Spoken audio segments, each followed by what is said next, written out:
The search dogs lost her scent at the riverbank 3 days after 8-year-old Chloe Torres vanished into the Western Ghats forest. Rangers had given up on finding her alive. Then, a trail camera motion alert pinged at 4:47 a.m., and the image showed a leopard lying beside a small breathing figure wrapped in fallen banana leaves. The Forest Department's senior ranger, David Nair, stared at the screen, hands trembling. He had tracked this same leopard for 6 years.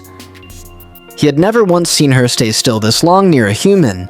David radioed the coordinates and moved alone against protocol, knowing a full team would spook the leopard before anyone reached the child.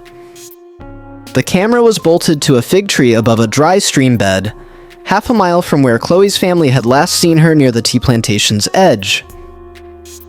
He found broken branches, small footprints circling the same tree trunk over and over, and a sandal wedged in the mud. No blood. No drag marks. Just looping tracks. Like a child walking in circles trying to find a way home. 40 yards ahead, the brush rustled. He raised his binoculars and saw the leopard's spotted shoulder rise and fall with slow, even breaths.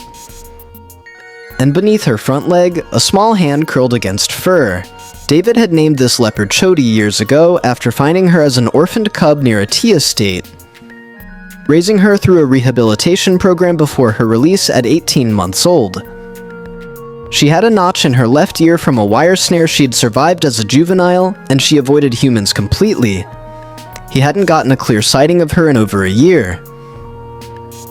Yet here she was, motionless, watching him approach with calm amber eyes instead of bolting.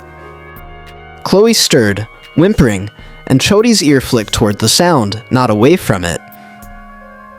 David crouched low, speaking in a soft, steady murmur, the same tone he used during rehab feedings. The leopard's tail twitched once. She did not move. Chloe had wandered off chasing a butterfly near the plantation's tree line, lost the path within minutes, and spent her first night curled inside a hollow beneath a fallen log, shivering through monsoon drizzle. On the second day, dehydration set in. She remembered crying until she had no voice left, then hearing something heavy moving through the undergrowth toward her. She froze, certain it was over.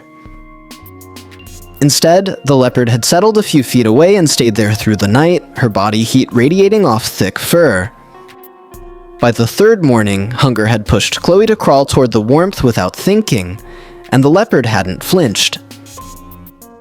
David realized what he was looking at. Not an attack waiting to happen, but an animal that had, for reasons he couldn't fully explain, chosen not to leave. Word spread through the ranger station faster than David could stop it, and within 20 minutes, a rescue team with tranquilizer rifles was inbound. David knew what that meant for Choti. Sedation at minimum, likely permanent removal from this territory if she was deemed habituated to humans. He had maybe 10 minutes before the team arrived and protocol took over. Chloe was conscious now, looking up at him with cracked lips, too weak to speak above a whisper. He needed her calm, and he needed Choti gone before the others showed up with rifles raised at a leopard sitting beside a child.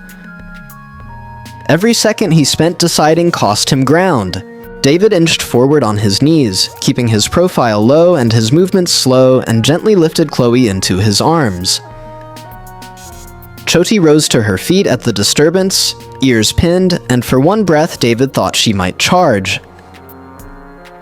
Instead, she backed 3 steps into the brush, watching, her notched ear visible above the ferns.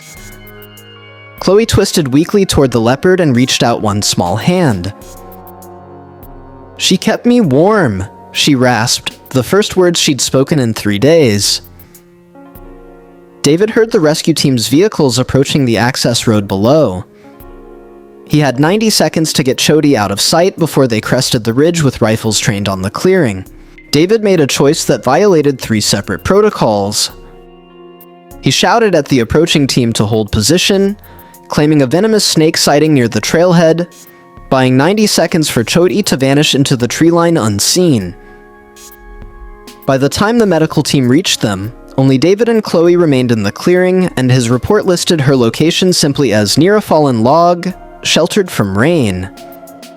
Chloe recovered fully within a week, suffering only mild dehydration and exposure.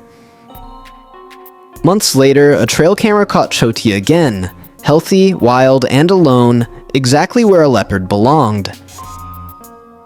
David never filed an amended report. Some debts, he decided, were better left unspoken between the species that owed them